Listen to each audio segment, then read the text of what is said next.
gets out of the way of the Samoan Spike. John Cena has to away. Recently, he was diagnosed with skin cancer.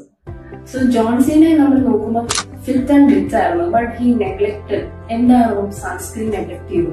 അങ്ങനെയാണ് പുള്ളിക്കാരന് skin cancer വന്നത്. നമ്മൾ daily ചെയ്യാവുന്ന ഒരു കാര്യമാണ് applying sunscreen. So സൺസ്ക്രീനിൽ നോക്കുമ്പോൾ നമ്മൾ എന്താണ് സെലക്ട് ചെയ്യേണ്ടത്?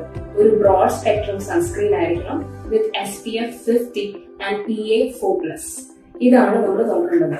And it should be applied daily consistently use ചെയ്യുമ്പോഴാണ് you see the results. So sunscreen is not a luxury. നമ്മൾ വിചാരിക്കും അതിന് വേണ്ടി സ്പെൻഡ് ചെയ്യണോ, ഇത്രയൊക്കെ സ്പെൻഡ് ചെയ്യണം. പക്ഷേ വി ക്യാൻ പ്രിവെന്റ്. എന്തൊക്കെ പ്രിവെന്റ് ചെയ്യാം? പ്രീമച്വർ ഏജിംഗ് പ്രിവെന്റ് ചെയ്യാം, ടാനിങ് പ്രിവെന്റ് ചെയ്യാം, and even skin cancer. Hope you found this useful. Thank you.